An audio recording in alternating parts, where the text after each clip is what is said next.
El Señor esté con vosotros. Lectura del Santo Evangelio según San Mateo. En aquel tiempo dijo Jesús a sus discípulos: cuidado con los profetas falsos. Se acercan con piel de oveja, pero por dentro son lobos rapaces. Por sus frutos los conoceréis. ¿Acaso se cosechan uvas de las zarzas o higos de los cardos? Así todo árbol sano da frutos buenos, pero el árbol dañado da frutos malos. Un árbol sano no puede dar frutos malos, ni un árbol dañado dar frutos buenos. El árbol que no da fruto bueno se tala y se echa al fuego. Es decir, que por sus frutos los conoceréis. Palabra del Señor. Gloria a ti, Señor Jesús.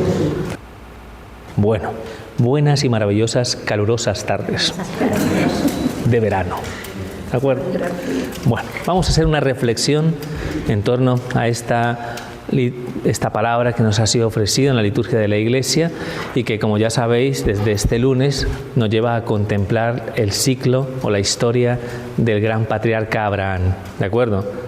Más allá de que ayer hemos celebrado el nacimiento de Juan el Bautista, pues el lunes y hoy, pues las lecturas que hemos hecho son del libro del Génesis y continuaremos haciendo lecturas referidas a la figura de este gran patriarca, del cual ya hemos examinado algo fundamental. ¿Recordáis que examinamos el lunes acerca de esta historia? Yo no vine, pero alguien vendría, ¿no? ¿No? Alguien vendría. La obediencia de fe de Abraham. La confianza en los planes de Dios por encima de toda lógica, por encima de toda explicación racional, descansar, ¿no?, en aquello que de alguna manera es conforme a Dios, a pesar, ¿no?, de que en algún determinado momento experimentemos esa sensación de que no tenemos el control de aquello que de alguna manera Dios va determinando porque va caminando delante de nosotros, ¿no? ¿De acuerdo? Eso significa dejarse llevar, algo que nos gusta. No, en verdad no. Dejarse llevar es algo que nos cuesta un poquitín porque tendemos a ser bastante autosuficientes, ¿no? ¿De acuerdo? Eso significa de algún modo que la obediencia de fe es algo fundamental en la experiencia de nuestra vida cristiana. ¿Eso queda claro? Sí. Muy bien. Entonces, importante, menos mal que los apóstoles decían, ¿no?, en su momento: Señor, qué poquita fe tenemos, aumentanos la fe. Sí, muy bien, porque la fe, quizás hoy de lo que vamos a hablar, ¿no?, la fe está sometida a una prueba, a una purificación. La fe en realidad es un combate en sí mismo, ¿de acuerdo? Sí. Ese Abraham que salió de la tierra de Ur de los Caldeos, ¿no?, y que se desplazó a donde el Señor le pidió, que fue al territorio de Canaán, pues se encuentra en este momento así como medio... Desalentado. Como un poco desalentado, como un poco así como tristongo, ¿no? Sí, un poco así. Pero Señor, tú me dijiste, ¿no?, que de algún modo de mí, ¿no?, pues saldría un gran pueblo, y fíjate, estoy yo aquí con la edad que tengo, soy anciano, mi mujer anciana y estéril, al final, ¿quién me va a heredar?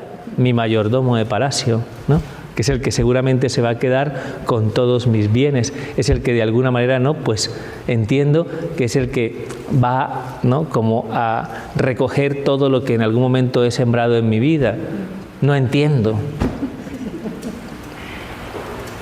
¿Alguien puede experimentar este tipo de duda y de desconfianza? Sí. Ante la manifestación de los planes de Dios. Sí. Todo. Todos, de alguna manera, podemos vernos reflejados en esa resistencia que se produce. ¿Por qué? Porque es que Dios no responde nunca de inmediato. Va pasando el tiempo, van pasando los años, ¿no? Ahora le van saliendo arrugas, se hace tratamiento, se estira la piel, todo lo que haga, y sin embargo, no. Al final sigue estando las cosas igual. Y ve que el panorama cada vez se hace más desolador, ¿de acuerdo? Porque parece que no llega el momento en el que se cumple esa promesa. ¿A nosotros cuánto nos cuesta esperar? 1 minuto. Ya no digo días, ya no digo años, no.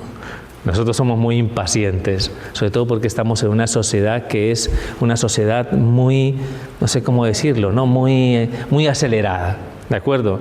Que tiene mucha inmediatez, ¿no? ¿De acuerdo? No sé si me entendéis esto, ¿no? O sea, voy a poner un ejemplo, ¿no? Yo voy a escribir una carta de amor, la pongo, ¿no? La escribo, la sello, la guardo, la pongo en el buzón mientras vienen a recoger. ¡Ah, que va! Yo le pongo un WhatsApp. ¿Ah? No sé si... No, yo ahí no llego. Yo le pongo un WhatsApp, padre. No sé si me entendéis. No estamos acostumbrados al dimensionamiento de la espera. Pero es propio de la fe saber esperar. ¿Se lo preguntamos a los israelitas del Éxodo? 40 años esperando el cumplimiento de la promesa de la tierra prometida, ¿de acuerdo? Con razón se desesperaron y protestaron en el desierto. ¿Qué les faltaba? Fe y confianza, y Dios fue trabajando y purificando su corazón para que de algún modo se manifestara su proyecto para con ellos. De la misma manera lo hace con Abraham, ¿de acuerdo? Entonces el mismo Señor le dice a Abraham, hombre, no te desanimes, persevera, que ten confianza. Al final, de algún modo, las promesas de Dios se cumplen. Se lo digo yo, que soy Dios, ¿no? Lo que Dios dice se cumple. Por favor, sal de la tienda. Ya sabéis que vivía en una tienda, ¿no? Pues sal de tu tienda, ¿no? Estaba en la encina de Moré, ¿no? Que es donde se encuentra en este momento, ¿no? Ahí situado dentro del territorio de Canaán. Sal. Me imagino que en ese momento no había contaminación lumínica, ¿de acuerdo? Una noche, ¿no? Oscura, con un cielo despejado y con todas las estrellas en el firmamento. Y le dice, Abraham, confías en mí, ¿no? Confías en mí. Mira al cielo y cuenta las estrellas. Ya vengo. No. No. Una, dos, tres. No se va a poner a contar. O sea, cuando dice cuenta las estrellas del cielo, pues claro, o sea, tú ves ese firmamento, está completamente estrellado el firmamento, es imposible, es innumerable, ¿no? De algún modo, el número de estrellas que podía estar en ese cielo alejado de toda contaminación lumínica. ¿De acuerdo? Pues ves las estrellas del cielo, pues así será tu descendencia, ¿no? Que imagino que Abraham de vez en cuando voltearía a mirar a la tienda, miraría a Sara ya anciana y a su mayordomo Eliezer, ¿no? Que de algún modo diría, todo para mí. Esto, todo para mí, ¿no? Seguro, porque estos se mueren y esto quedará todo para mí. No sé si me entendéis, ¿no? Pero mira las estrellas del cielo. Así será tu descendencia, ¿de acuerdo? Y acuérdate que a esa descendencia le daré yo esta tierra que pisan tus pies, la tierra de Canaán, ¿no? ¿De acuerdo? La tierra que define entre los dos grandes ríos, entre el Nilo y y la Mesopotamia, y el Tigris y el Éufrates, ¿no? Concretamente el Éufrates es el que está en el sur, ¿no? De esos dos ríos, ¿no? Pues esa región, la región de Canaán, la del creciente fértil, te la voy a dar a tu descendencia. Señor, y volvemos con lo mismo. ¿Y cómo sé yo? ¿Cuál es la prueba de que eso va a ser así? ¿De acuerdo? ¿Cuál es la prueba? Porque evidentemente todos, cuando de algún modo queremos encontrar una certeza, ¿qué es lo que pedimos? ¿Pruebas? ¿Me explico? ¿Qué prueba me da usted, Padre, de que lo que usted dice es así? Y yo, bueno, es que... A ver, primero yo no soy el que tengo que dar pruebas, ¿no? Si las tiene que dar el de arriba, ¿no? Y segundo, de algún modo, las pruebas que el Señor deja patentes son pruebas que de alguna manera pasan por una lucha interior dentro de la purificación de nuestro propio acto de fe, ¿no? Nos ha dejado esto.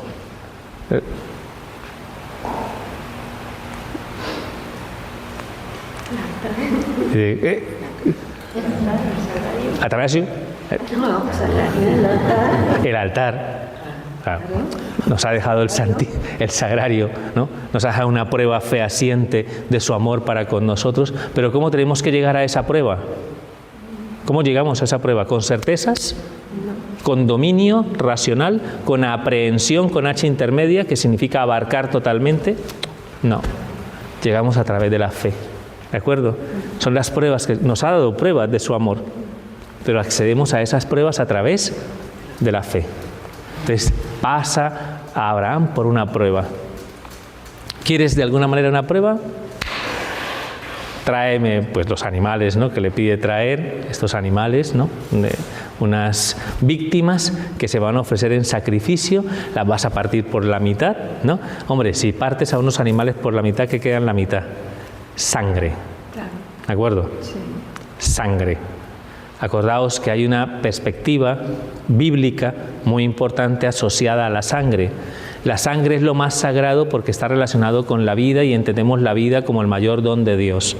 Por tanto, la sangre es lo más valioso que se le puede ofrecer a Dios, porque en la sangre está la vida. ¿Y por qué la gente llegaba a esa conclusión en la antigüedad? Porque un ser vivo lo cortas y ¿qué le sale? Y a un muerto lo cortas y ¿qué sale? Nada. Esa es la reflexión. En la sangre está la vida, ¿de acuerdo? Para un israelita de toda la vida de Dios. El concepto de que la sangre es sagrada y que es lo que más podemos ofrecer es lo que va a ligar al sacrificio de Cristo cuando derrame su sangre por nosotros, ¿no? El caro precio, ¿no?, por el que hemos sido comprados, ¿no?, de nuestra redención. Queda claro esto, ¿no?, este concepto. La separación de las víctimas es para que haya sangre en el medio, que era como en antiguo se hacían las alianzas. Las dos partes que se comprometían tenían que pasar por en medio de las víctimas y de esa manera se sellaba de manera sagrada el pacto o la alianza que realizaban las personas en aquel momento. Poco salvajes, es verdad. ¿Me explico? Poco salvaje. Pero así se entendía en la antigüedad. Por eso tenemos que hacer exégesis bíblica para poder entender el cometido. Es el compromiso que se asume. ¿De acuerdo? ¿Pero el Señor pasa de inmediato? No. El Señor no pasa de inmediato. Encima de todo hay unos buitres que, claro, que han visto el sacrificio y han dicho a por ello. ¿Y qué tiene que estar haciendo Abraham todo el tiempo? Espantando los buitres. ¿A qué os suena eso? Una batalla, un combate. ¿Qué representaría fundamentalmente ese buitre para nosotros? El combate que libramos día tras día frente a lo que de algún modo estamos hablando, ¿no?, que es nuestra confianza en los planes de Dios. Todos los embistes del enemigo que nos hacen dudar, que nos hacen desconfiar. Lo vamos a ver desde el plano de la fe, ¿de acuerdo? Que es lo que me interesa. Nuestra fe es puesta a prueba. ¿Me explico? Y evidentemente los buitres representan al maligno. ¿El maligno quiere que tengamos fe? No. Por eso te pone a dudar. Te pone a desconfiar. Es un artista en esto, ¿no?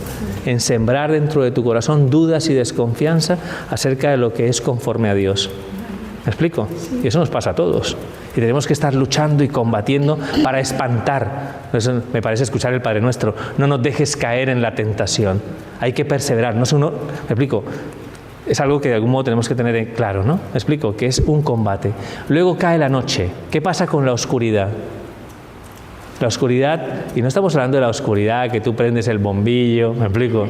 La oscuridad que no lo sé, enciendes el móvil, la linterna, ¿no? Y ya, no, en ese momento, pues no estaba Thomas Alva Edison ni compañía, ¿no? Pues significa que de algún modo, en la medida que va cayendo el sol, se va manifestando la oscuridad. ¿Abraham va a ver algo? Va a quedar completamente a oscuras, ¿de acuerdo? Y en medio de esa oscuridad le entra un sopor a Abraham. O sea, como que se intenta quedar dormido. ¿Qué representa fundamentalmente esto? La percepción y el control de la situación se pierde, ¿de acuerdo? El cansancio, lo que lleva a que en algún momento como que uno tire los brazos, la mismísima sedia, ¿no?, que lleva a que en algún momento uno tenga la sensación de que no tiene sentido. ¿Me explico? Si a las primeras de cambio Abraham se rinde ante todo esto, el Señor lo pasa. Pero ¿qué nos diría la palabra de Dios? Si el Señor pasó fue porque Abraham se quedó ahí. No veo nada, estoy cansado de la lucha, del combate, abrumado, pero el Señor dijo que pasaba y yo voy a esperar a que pase, en medio de la oscuridad. Hasta que en medio de la oscuridad, ¿qué es lo que pasa? Pasa una llamarada de fuego. Entonces, ¿qué significa eso? Cuando pasa la llamarada de fuego, que lo que antes era oscuridad, ¿qué se vuelve? Se vuelve una luz esplendorosa. ¿Qué fue lo que necesitó Abraham, ¿no? Para poder encontrar la certeza de la fe, que es la que nos ofrece a Dios. No nos ofrece certezas humanas. ¿Qué necesitó Abraham? Perseverancia en su acto de fe. A pesar de las luchas, a pesar de lo que era incapaz de reconocer, de lo que era incapaz de aprehender, ¿no? Con H intermedia, significa abarcar. Su perseverancia en la fe hace que Dios cumpla su promesa y le dé la señal. ¿De acuerdo? Una señal luminosa en sí misma, que de algún modo va a impactar su corazón y que va a quedar de manifiesto una alianza que el Señor sella con sangre con Abraham. Lo cual significa Abraham, a partir de ese momento hay una certeza que acompaña el corazón de Abraham. El Señor va a cumplir su alianza, que es lo que hemos dicho en el Salmo.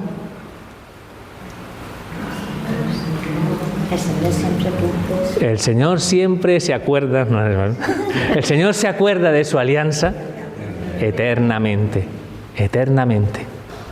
Ya tienes, ¿no?, de alguna manera, ese signo que le da fiabilidad a tu acto de fe. Ahora mi pregunta es, ¿cuál es ese signo para nosotros como cristianos?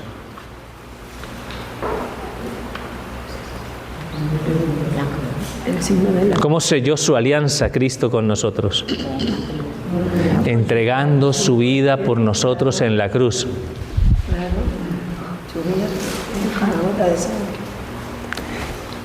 A través del derramamiento de su sangre, hasta la última gota de su sangre por nuestra salvación. ¿Y vas a dudar? ¿Vas a desconfiar del Dios que te amó y se entregó por ti? Pues ya que lo dice, pues ya que lo menciona, que nunca lo había pensado así, deberíamos de alguna manera estar anclados en esa certeza, porque nos ha prometido a través de esa alianza, a través, ¿no?, de su cruz redentora, que sus promesas se cumplen, que sus promesas se cumplen. Y esa es la base y el fundamento donde tiene que descansar nuestra fe. Y por eso libramos un combate continuo, ¿no? Porque intentamos buscar esa certeza aquí o aquí. ¿De acuerdo? Hay que buscarlo siempre en el corazón. Maravillosa lección nos da la palabra de Dios en el día de hoy para que sigamos contemplando el ejemplo de Abraham como nuestro padre en la fe. Hay que tener obediencia de fe, pero hay que perseverar, ¿no?, y confiar, ¿no?, en la alianza que el Señor ha sellado con nosotros para que de alguna manera aseguremos en nuestra vida que al final el Señor cumple lo que promete. Sí. Amén. Amén. Así.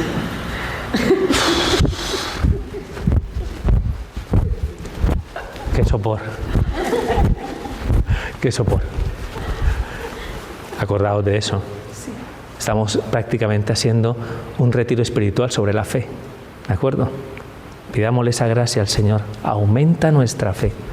Y que seamos perseverantes y constantes en medio de esas luchas que tanto nos abruman, que tanto en algún momento generan desesperanza, desasosiego, desconcierto, cansancio, agobio, angustia. ¿O no os suena esto? Sí. Señor, aumenta nuestra fe. Aumenta nuestra fe y haz que creamos en tus signos, que de alguna manera le demos validez a lo que tú nos has ofrecido, ¿no?, como criterio de certeza, ¿no?, que es su infinito amor para con nosotros. ¿Qué más podría hacer el Señor para garantizar que creyéramos en Él? Si dio su vida, si derramó su sangre. ¿De acuerdo? Sí. Vale, muy bien. Como le dijo una nube a otra nube, lloveré. Yo veré. Dice Mari Carmen, ¡ya lo he pillado! Ya lo vi. Yo veré. ¿No? Muy bien. La lectura del Evangelio que hemos escuchado en este día pone de manifiesto el estar siempre atentos para que de algún modo seamos conscientes de que en medio, ¿no?, de la tarea que cumple el Divino Pastor Eterno de las almas. A ver. No se me va a ocurrir ahí, pero ahora... Hay que tener fe. Gracias. Bueno. Entonces, ¿dónde iba yo? En el Evangelio.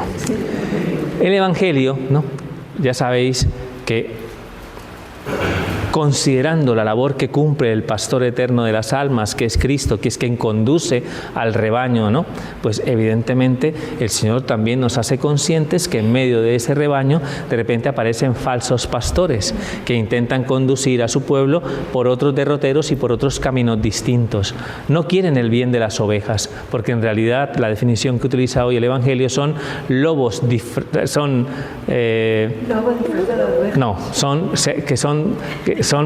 falsos pastores, falsos profetas, ¿no?, que se meten dentro del rebaño para causarle daño al rebaño. Entonces, ¿qué criterio saber? ¿Qué criterio es el que nos tiene que mover para que en algún determinado momento sepamos identificar claramente quiénes son los pastores que nos llevan por el camino, ¿no?, que traza de alguna manera el Evangelio a través, ¿no?, de la manifestación de la voluntad de Dios, a aquellos que intentan distanciarnos de ese camino? Entonces, al final, lo que dice hoy la palabra es claro y contundente, ¿no? Por los frutos los reconoceréis. ¿De acuerdo? Por los frutos. ¿Qué quiere decir eso, Padre? ¿Cómo hacer un recto discernimiento de las cosas para saber si estamos haciendo o no estamos haciendo la voluntad de Dios? Hay un rasgo característico y fundamental, ¿no?, evidentemente, ¿no?, y es el hecho, ¿no?, de que si hemos hablado, ¿no?, evidentemente de la obediencia de fe, eso requiere fundamentalmente que nos demos cuenta de un cierto ejercicio que es muy sano, que es el ejercicio de la docilidad. La docilidad es la que nos permite en algún determinado momento ser conscientes de que realmente los frutos que se producen nos ligan de manera de una manera fuerte al cumplimiento de los planes de Dios que se manifiestan a través, ¿no?, evidentemente del papel y de la mediación que la Iglesia de alguna manera, ¿no?, pues digamos tiene dentro del escenario de nuestro tiempo, ¿no? ¿De acuerdo? Todo lo que nos lleva a la desconfianza en aquellos medios que son las fuentes de la revelación para nosotros, que es la palabra de Dios y el magisterio de la Iglesia, probablemente de alguna manera nos están llevando por caminos que no vienen de Dios. Todo lo que es contrario a ello, ¿no? Lo que es contrario a la palabra, lo que es contrario al magisterio y a la tradición de la Iglesia. Es una buena medida en sí, ¿no? ¿De acuerdo? Más allá, ¿no?, de que en la Iglesia también, dentro de la Iglesia se puede dar esta situación. No es que no sea así, no vamos de alguna manera a ocultar el sol con un dedo, ¿no? Si a alguien se le va la cabeza y empieza a predicar un evangelio distinto del que nos ha sido a nosotros transmitido y comunicado, tendríamos que estar atentos, ¿no?, para saber identificar lo que es conforme a Dios y apartarnos de las enseñanzas que no corresponden y que de alguna manera no están ligadas a lo que el Señor nos ha enseñado en la palabra, ¿no? ¿De acuerdo? Entonces hay que tener algo que yo llamo normalmente sensus fidei. La Iglesia lo define como una sensibilidad de la fe que me ayuda a estar como al loro, ¿no?, como atento y saber identificar qué cosas son, ¿no?, propias del depósito de la fe y cuáles cosas empiezan a rayar, ¿no?, y empiezan a ser distintas y que de algún modo, precisamente porque no son conformes al depósito de la fe, al final no están procurando el bien de las personas. ¿De acuerdo? Os voy a poner un ejemplo. ¿De acuerdo? Os voy a decir algo que va a sonar un poco difícil de digerir, ¿no? Pero es que Dios es monárquico. ¿Me explico? Lo siento por el republicano que esté aquí sentado. ¿Me explico?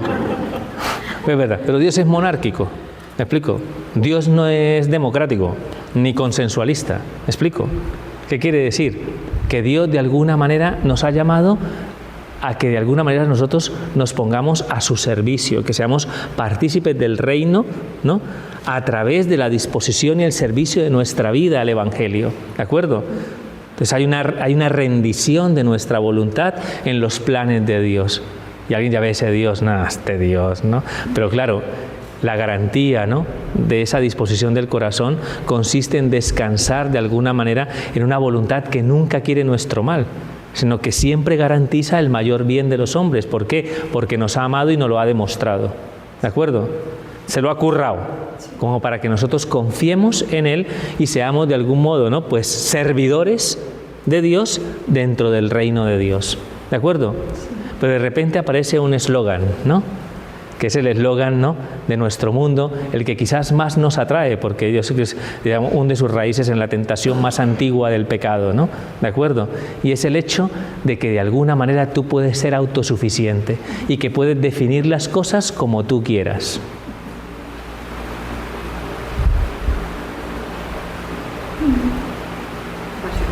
Hay quien se lo cree. ¿Me explico? Entonces de repente aparece alguien, ¿no?, que en algún momento plantea, ¿no?, que ¿por qué de alguna manera tener la sensación de que estamos sometidos? Cuando de algún modo la libertad se define precisamente, como se enseña en el mundo, así nos lo enseña Dios, la libertad se define como la posibilidad de hacer lo que tú quieras. ¿Por qué tienes que rendirte a que un Dios te diga cómo tienes que hacer las cosas?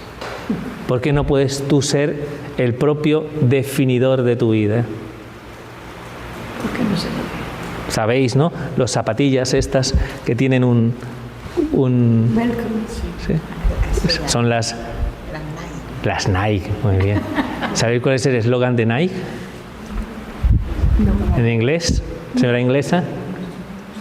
¿No es el de Nike? Por Dios santo. Pero no me acuerdo. Just do it. Just do it. ¿No? ¿Cuál sería el significado? Solamente hazlo. O sea, lo que quieras, hazlo. Carpe diem. Disfruta. ¿Por qué de algún modo alguien te tiene que condicionar en tu libertad? ¿De acuerdo? ¿Suena o no suena? ¿Suena o no suena atrayente? Sí, sí, sí.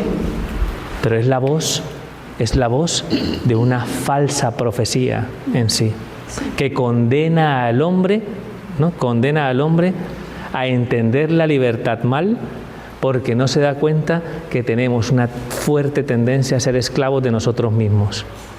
Entonces, por tanto, un hombre que se erige, ¿no?, como una persona autosuficiente, que no depende de nada ni de nadie, que toma sus propias decisiones y que puede decir soy libre, no se da cuenta que se expone en algún determinado momento a que su libertad esté condicionada por un montón de ataduras, por un montón de condicionamientos que cada vez lo van a hacer más esclavo. Eso de algún modo no promociona lo mejor del hombre, y por esos frutos, ¿qué podríamos decir? Que esas voces que nos llaman a ser, no sé, como anárquicos, o que nos llevan a ser, ¿me entendéis, no? En fin, guerrilleros, en fin. Normalmente esas voces traen consigo un enorme daño para nuestra sociedad. Por los frutos se conoce el árbol. Yo os digo algo, con sensatez espiritual, racional y experiencial. ¿De acuerdo? ¿Creéis que nuestro mundo es mejor? Mejor que... ¿Mejor? ¿Tenemos un mundo mejor? No. Yo voy a decir una cosa.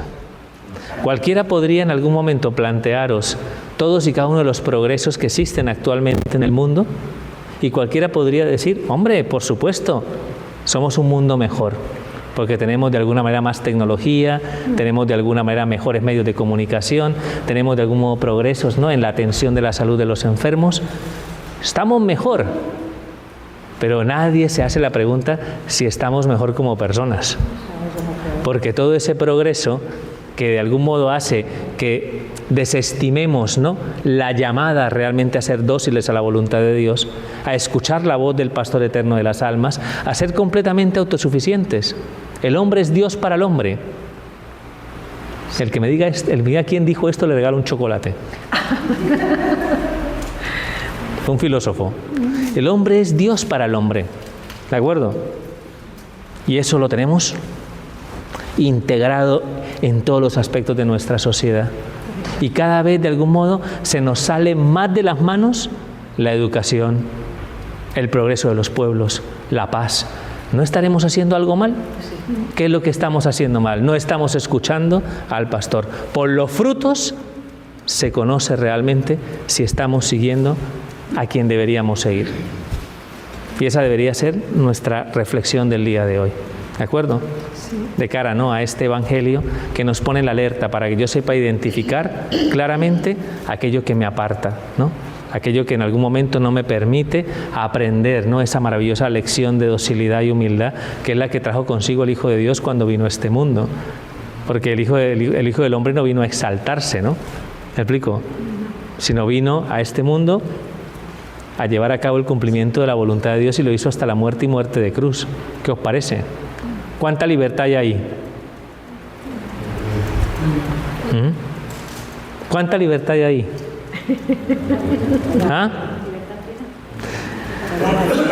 Sara dice libertad plena, Benito.